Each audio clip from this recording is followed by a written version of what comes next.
Welcome to Timber&Terra. I'm Glenn, and this is a new wood splitter. This particular one is made by Wolferidge, a vertical splitter. Easton made, I think, has one almost identical, and there might be some other manufacturers. Those are the two that I'm most familiar with. But I anticipated I would have to do this, and brand new machine, I'm going to have to make a modification to it. That modification has to do with the height of this and this, which are sort of related.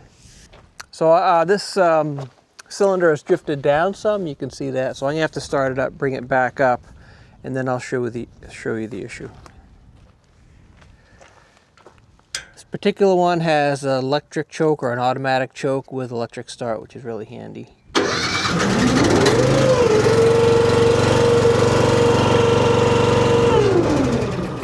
Oh, that's it. So with this type of splitter, and I'll go over it after I've made the modifications when we do some more wood, but there's really just two positions to the valve. One is down and the other is up. There is no sort of midway like a lot of the horizontal splitters where you have a handle, you let go of the handle and the cylinder just stops where it is.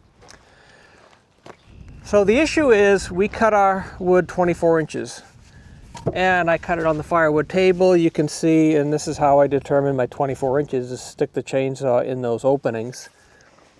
And if the opening is not exact, or if I'm not exactly square when I'm cutting it, then it's not going to be exactly 24 inches. So we'll measure this when we get over to the garage, but basically this from the table up to here is maybe 24 1/8. It's not much more than 24 inches. So you can see here, this particular one works just fine. It fits in there. But the other issue is this, where you have to, for one that's close like this, you have to sort of slide it in there perfectly. You can't like do this, you know, which would be really nice. And that would require another 1/2 to 3/4 of an inch of clearance. So related to that is, I put this on and I'm going to take this off because I have a different idea, is you have to have, or I prefer to have something that prevents a piece of wood that might be cut at an angle from slipping out, particularly since the operator is standing right here in front. You don't want something to kick out. So Wolferidge's solution to that was this, which I purchased as an option. Which this sets in here. I'm not going to be able to put it all the way down because the bolts are there. But this sets flat on here. But this has a thickness. It's probably 3/16 or maybe 1/4 of an inch thick. And that provides sort of an anti-slip, so the piece won't kick out there. But if I had this in here, I would not be able to fit my piece of wood. So what I'm going to have to do to this is very similar to what I did with the splitter over there, which is right there. All wood splitter. It's also a professional series, but it's just a horizontal, you know, with a 4-way wedge instead of a vertical one like this, is to increase the opening. How I did it with that one is I just cut the point off and, you know, gave myself an extra 1/2, 3/4 of an inch of clearance. This one I'm not going to be able to do that. I have an idea. I'll review that when we go to the garage. And I also have another idea for this, so I don't have to use this. Don't have to have this, which is very sticky, and you can't really slide a piece into there because it's going to catch on this. And this is step tape, it's Gorilla. I think they call it step tape or anti-skid tape or something like that, which is just adhesive tape with basically a sandpaper surface. And it does really well. And it worked here, but you can see we've only done 1 cord of wood on this, and this is already worn off. And I've done 1 cord of wood, so I am gonna record doing another cord of wood, but it's gonna be only our 2nd cord, so we may not have all the details and the finesse worked out as far as working together and be as efficient and so forth. But anyhow, so I'll record that and we'll see how that goes.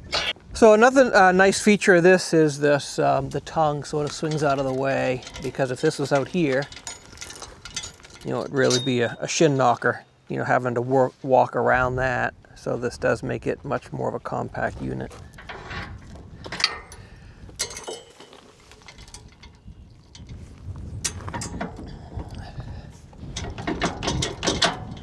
So I'll bring this over to the garage, I'll explain what my fixes are going to be, and then afterwards then I'll go over sort of the features of this as I know them. So before we make our modifications, let's do a measurement. 24 3/16 of an inch. That's funny because if you go back here, it's actually slightly less than 24. So somewhere in the middle is 24 inches. So you may say, well, if we're going to raise this up and increase the opening, then this isn't going to come all the way down. And it won't. It doesn't now, although it comes most of the way down. Let's start it up again, drop that, and see how far it goes down.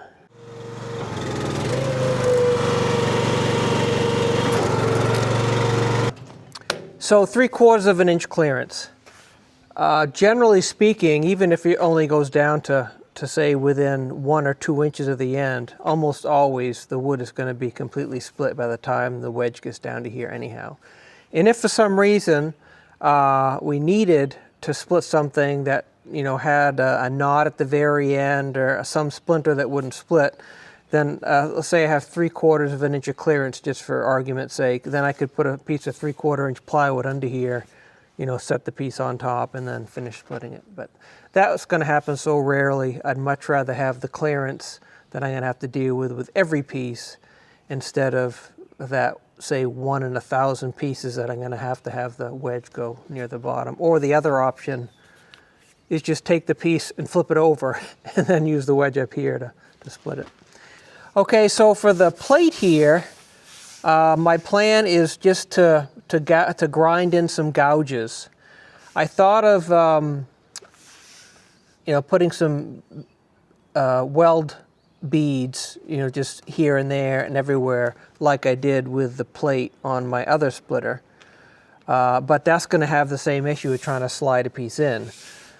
If I provide grooves, sort of like that add-on piece that I just showed you, that's going to provide, edges where the pieces are going to catch on, but it'll still provide a relatively smooth surface to slide wood on.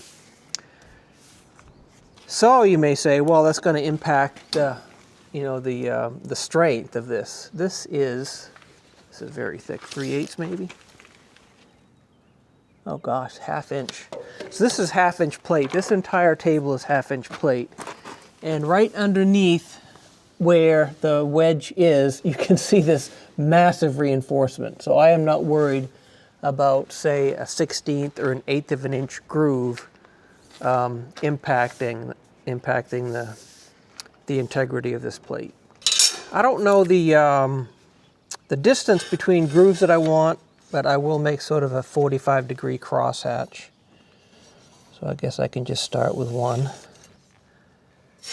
that way and one this way.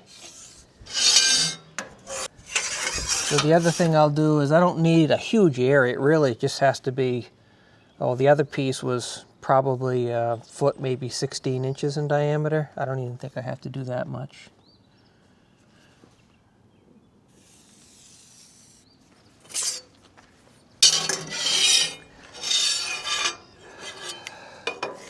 So what looks good? I think 1 inch looks good. Let's just do a 1 inch spacing. I'm going to draw a bunch of cross hatches and then sort of outline, the area that I want it to cover. I'm just going to eyeball the parallel with the 45 degrees. I'm not going to be too concerned about it.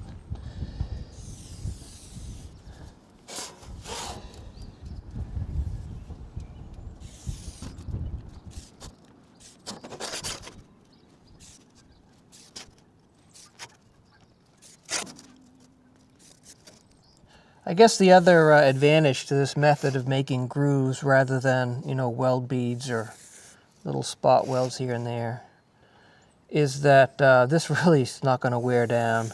In order for the grooves to become ineffective, I guess they could fill up with stuff, but I don't think that's going to be an issue. In order for the grooves to be ineffective, then this whole plate surface would have to wear down. Whereas if I had weld beads, then the weld beads will wear down over time, just that little bit of nub sticking up over the surface.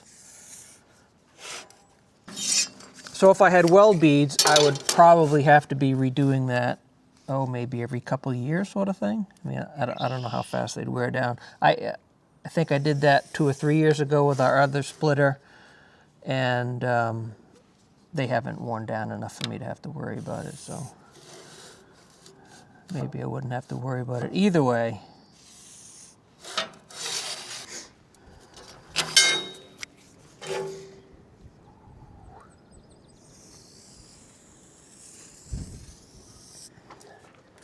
there's my scientifically derived oval.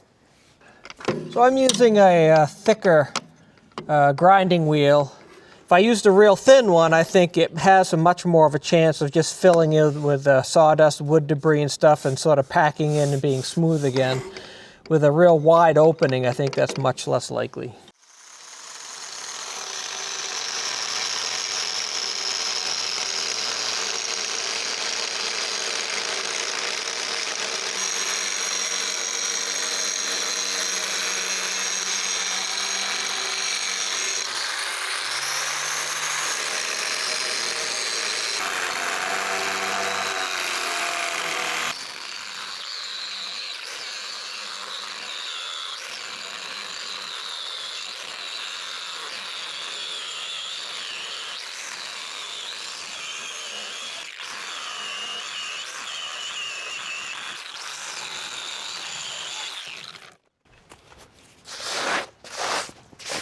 Well, this worked a lot easier pushing it sort of against the rotation of the wheel instead of pulling it. First couple times that I was using this one in particular, it was really jumpy. But it provides a decent surface, I think, for these edges to sort of catch anything that wants to kick out, well, this way, which is the worst way against the operator, or left or right. So that was the easy fix. The harder one is to move this up. So I'm going to move this up, I think, I'll probably aim for 3/4 of an inch. So moving this up really means to relocate this hole that's drilled into this. That's probably a full 1 inch plate steel. And that might mean I have to gouge out a little bit of this to make room for that fitting. But I think that's really the only thing that's going to impact. There's plenty of clearance here for this slide plate. There's nothing in the way there. The other thing I might have to do is, because I don't think I have quite 3/4 of an inch in here, is probably grind a bit of this bottom off, taper it somewhat so it sort of fits into those weld fillets.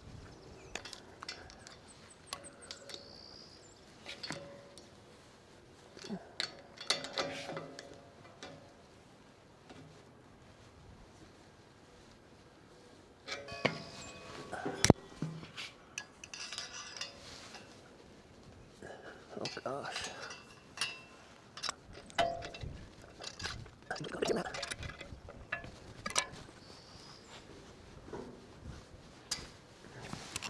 So I'm guessing this has some weight, the cylinder itself, the hydraulic oil that's in it, the anvil, the wedge, and then all this stuff is all part of this weight that's hanging on this pin. So I think I'll put a jack under here.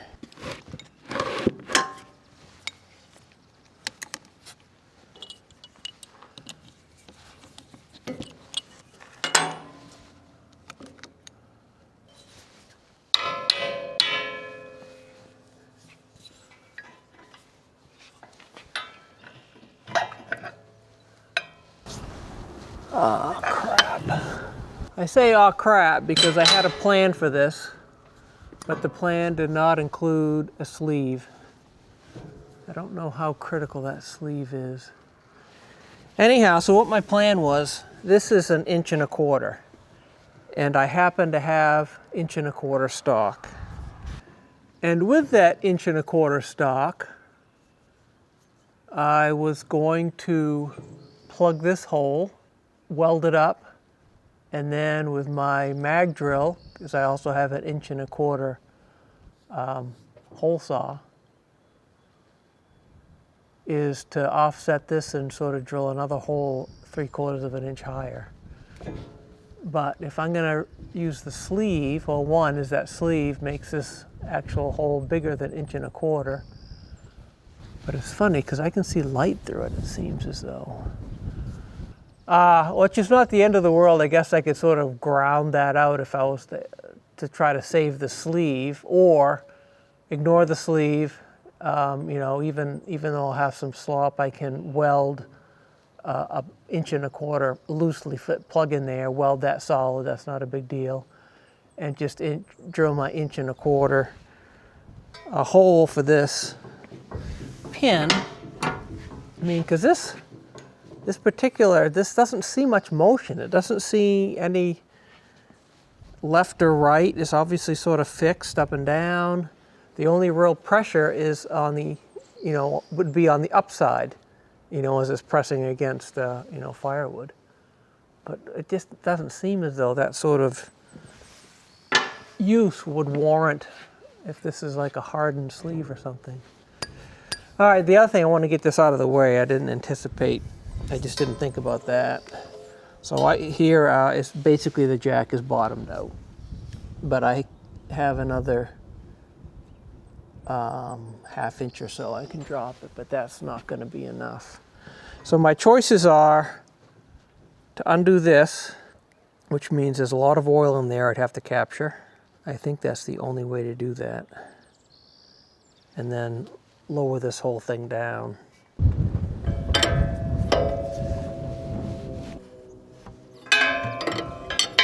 Where this is going to start dribbling out. I did clean the bucket, so I plan to reuse this hydraulic oil.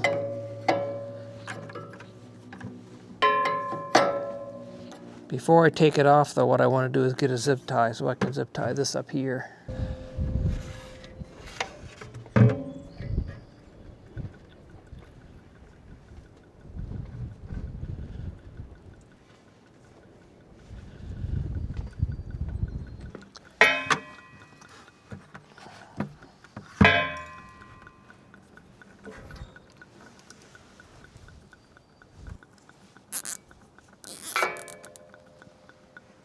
Well, I thought I would be smart and put the pin back in while this was draining, thinking I could put the bucket underneath there. But then this squirted out, made a big mess. My anvil went all the way down to the wood, which is fine.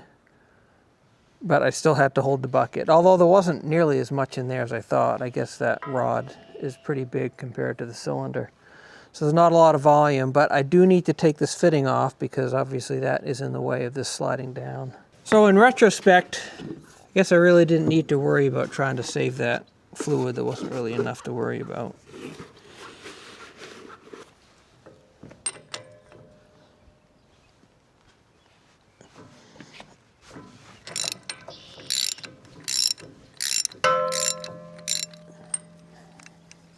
Yeah, this shallow socket barely engages there with the flats, but that's fine.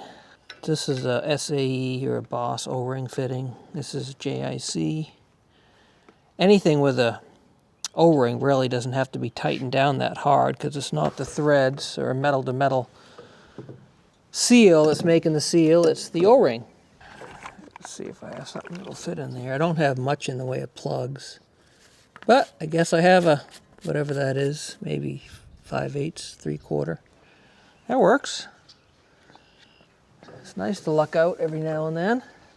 So with the anvil and this plate sort of resting on the wood, the only thing this pin is holding up is just the barrel and this hose. So I'm thinking I can lift this up and take it out.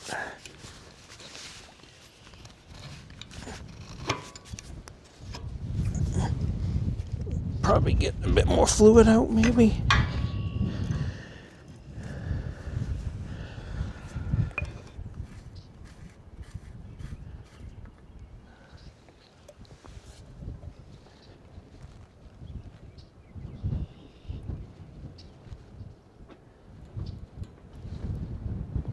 Interesting.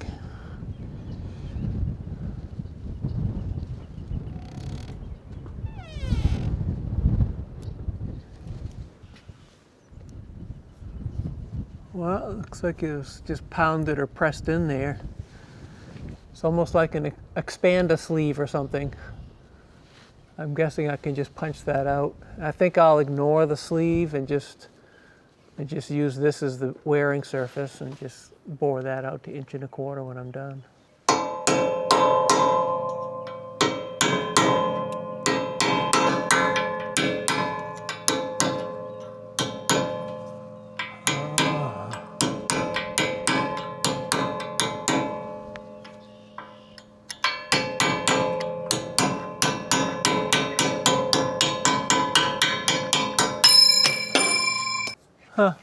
So you can see this is just a flame cut hole. So I'm guessing this was just done as sort of a productivity issue.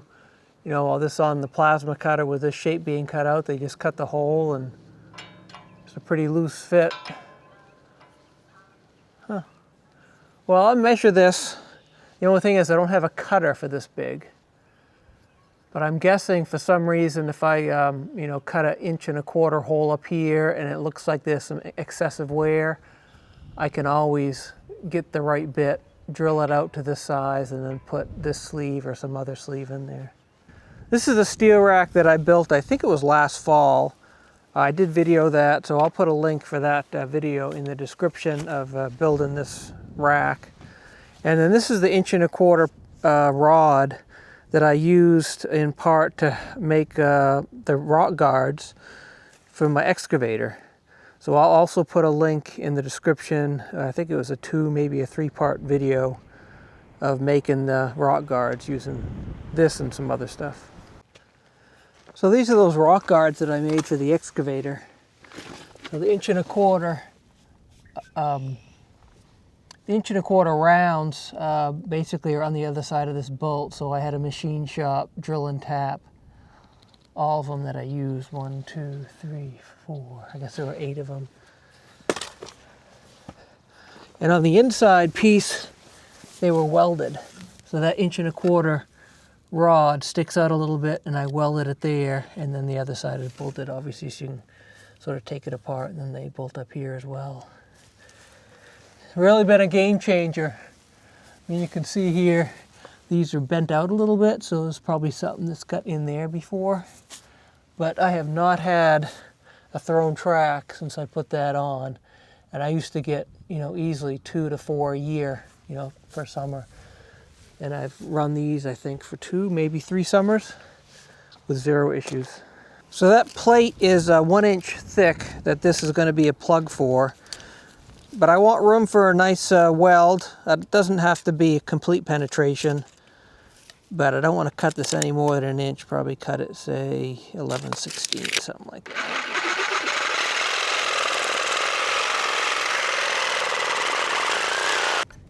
These are really super blades, but I think this one is very dull. I may have to change it out. Let me try using the bottom end of the blade.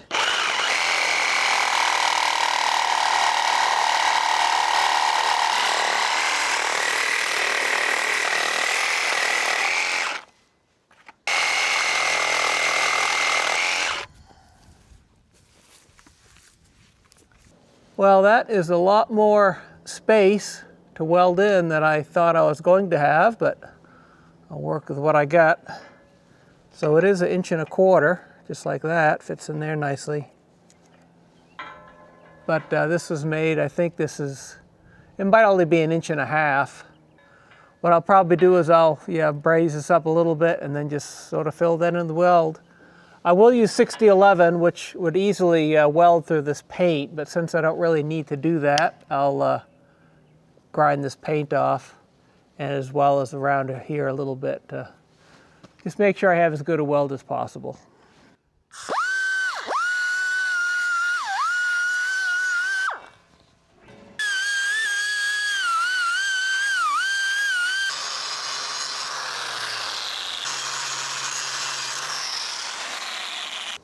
So I'm just trying to figure out the best way to set this up. This is just some tie wire, which happens to be about 1/8 inch. So that's sort of what I'm looking for a gap. But I did change my mind. I'm not going to use a stick welder. I'm going to use my MIG. But that's still, even though it's setting in there, it's rather delicate. I don't know if I can secure it a bit better with this. Plus I've already cut it a bit smaller than the... Yeah, I think that'll work. All right, but before I do anything, I'm gonna preheat everything to get as much penetration as I can, because this is a lot thicker than my MIG is really intended to weld.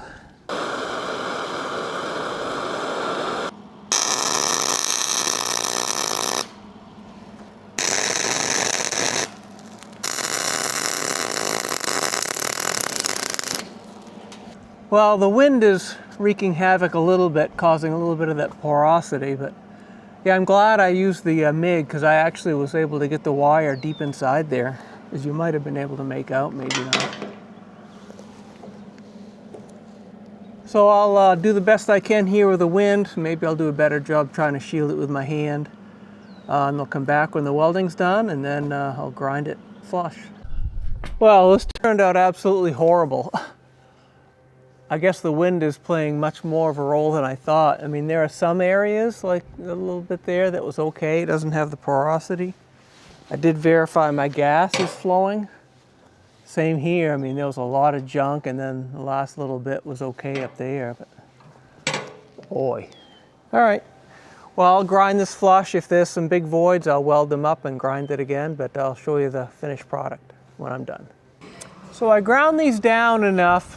This side still looks horrible, but what I believe is the case is there's not enough porosity or voids in there to worry about re-welding anything. Over here looks a bit better.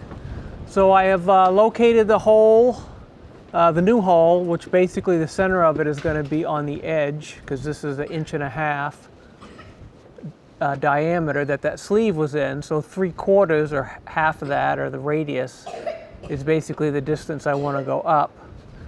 And I'll show you in a bit why I cannot use that center with the annular drill that I have.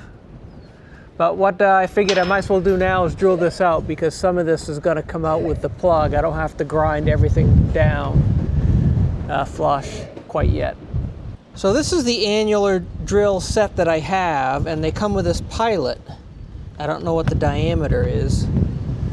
But this does not go up to the 1.25 inch that I used for the rock guards, nor for what I'm going to use today. I had to buy a separate one, but for whatever reason this pilot hole is bigger, so this does not work in there.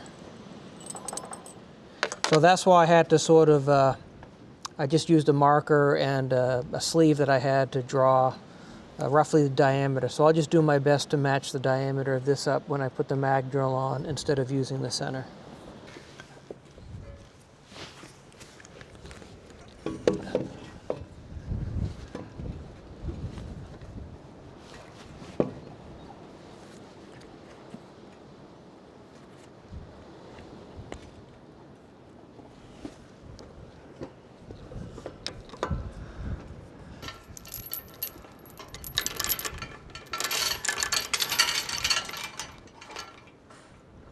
So I think this safety chain is good enough. There's really nothing to actually, fasten it to. Just sort of draped around here. But if this was to lose power, the magnet goes away, and this will fall to the floor, the ground, my feet, who knows, my arm, my fingers.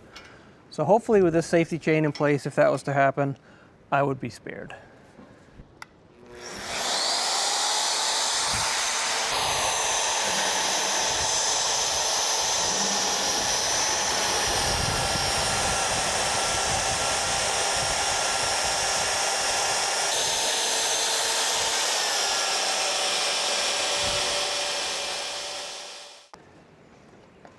So this is the plug that came out. You can see the voids there where the interface was between the old hole and the new hole. Got a sick grandchild. Well enough to walk around, but not well enough to be in school. And you can see here, that's where the interface was in the hole there.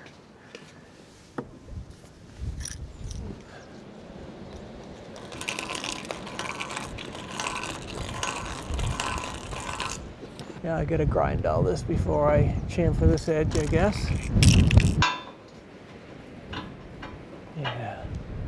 I'm thinking I can probably tap that in if I just sand maybe some minor burrs that are on here, but that should fit. I'm thinking I don't have to grind this completely flush because I think there's more than enough clearance in there. So this isn't completely flush with the original surface, but I was able to get this up a little bit, get a piece of wood there just in case. Gonna jack it the rest of the way to see, one, if this will fit in there, and to see how much clearance I have between the new hole and this right here.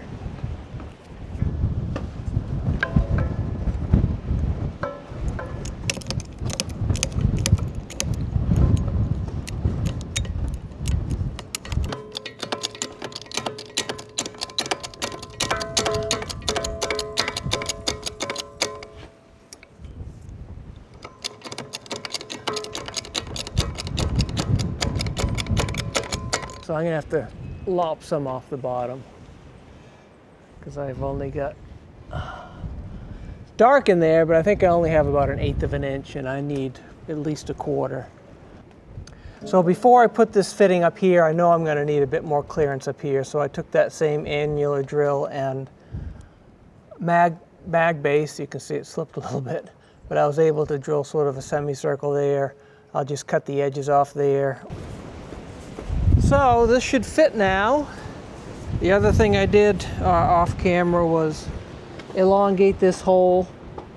So I used a combination of stuff, including the die grinder, to sort of finish smoothing the edges. This is the piece that I cut off that was right there. So that should fit now. I am not gonna paint this, so instead of paint, I'm gonna lather it up with grease. I did blow, using compressed air, even though it's so windy out. I did blow all this out to make sure there's no chips in this that could sort of gall or otherwise cause problems with the pin.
So we'll see what happens. When I start it, it should retract automatically because there's a bunch of air in the system.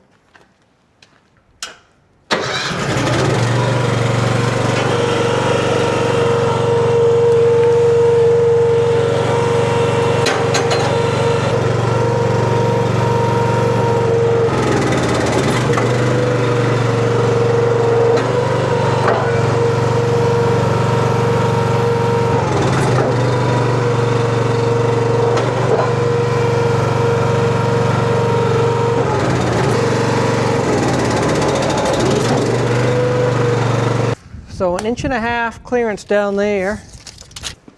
So one other thing here I did not realize is it's not retracting all the way because of this. So I'm going to have to take this piece off and drill a new hole up there. So this one is used so if you're cutting, say, or if you're splitting 16-inch wood, you don't have to have it retract all the way to 24 inches. It'll retract to whatever height you want it based on where you have this thing set. And that just operates the valve underneath mechanically. So other than the engine itself, look at all these metal filings. Other than the engine itself, there's really no electronics, and the lights, because it is equipped as a trailer, so it has trailer plugs, trailer lights. All right, well, I'll take this thing off and figure out what to do with that. So I've removed that bolt, so I'm guessing the final position of that is going to be with the bolt hole down. Like that, somewhere. But I'm guessing now without that, that lever operating the valve, when it goes to the up position, it's probably going to hit the stop and then go into the relief mode. It'll bog the engine down.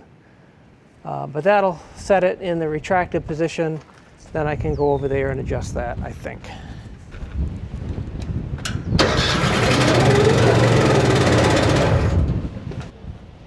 $25.5.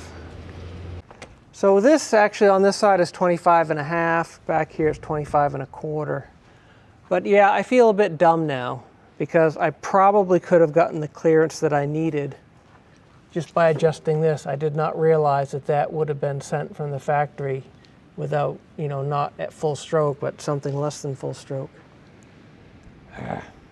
And obviously, it doesn't make much sense to go beyond this. Although I could easily cut this off if this became a problem, but I don't think so. This is like 24.5, 24.75. Anyhow, it is what it is, so it's done for. The only thing now I don't have, the stop's about 1.5 inches or so from the bottom, but I think that'll be fine. So this was that little unit. So that was the original hole. This is the new one. Put it back in and see what it does. Okay, so the new stop bolt is in place. Start it up and see what happens.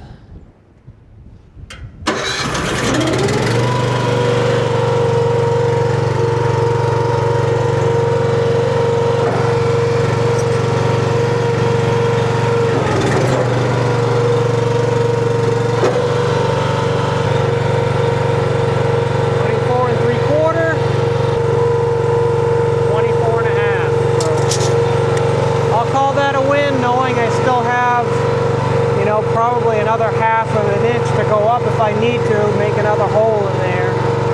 But to go beyond where it is now, I'd have to trim back this. So I think we'll call that good.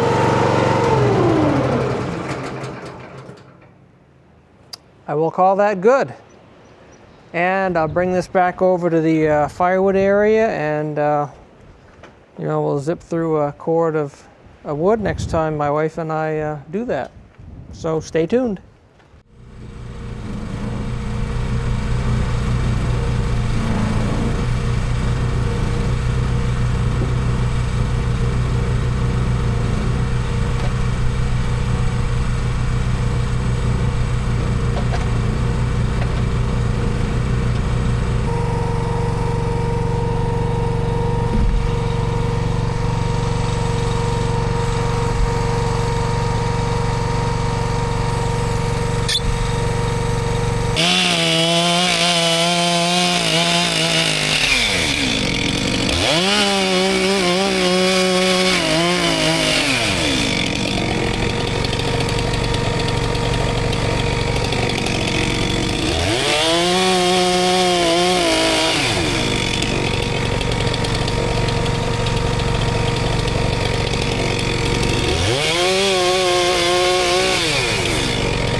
So the operation, I think, went fairly well. I don't feel as though we have sort of the choreographed down quite as well as we did with the old splitter. It seems as though we were worked very well together, very efficiently. So I'm still trying to get used to, what's the best way to do things to help each other out and not waste time, waste effort, motion, things like that.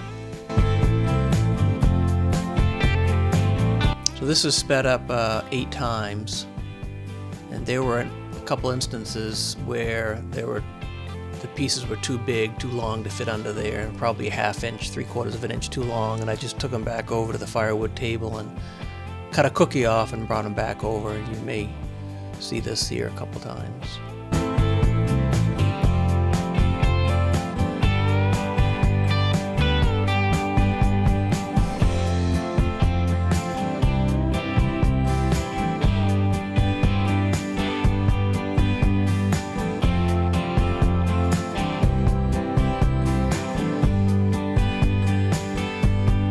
There was a piece there I just brought over and cut off.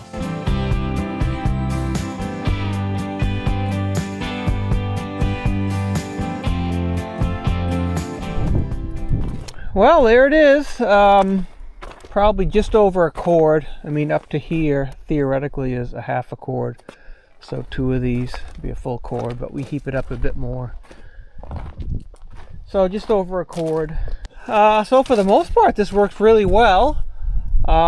Yeah, there were a couple instances you might have noticed them where I cut some that were a bit too long. They're probably 24.5, 24 3/4 or so. So they didn't even fit under here. But for those 2 pieces or 3 pieces in the course of 1 cord, that's not a big deal. I can deal with that. There was a couple that seemed to slip out. I wonder if I should have put some grooves this way rather than the crosshatch that I did. I could still do that, just add a couple this way. Might prevent that, but overall very happy with it. It was really fast. This is the one that we used to have. It's much faster than this one, but the reason I got it was really just handling. As you can see, there were some pretty big pieces and you just have to slide them across. This one you have to sort of set them in there, and this opening is that same 24 1/4, so sometimes you got to sort of set it in just right in order for it to fit, and with a big piece that became really difficult at times, well, for me and for my wife. And even if you use the 4-way, sometimes you got to split it again, so you got to take the piece and put it back here. That one you just sort of turn it and split it again. It's just a lot easier, so very happy with it.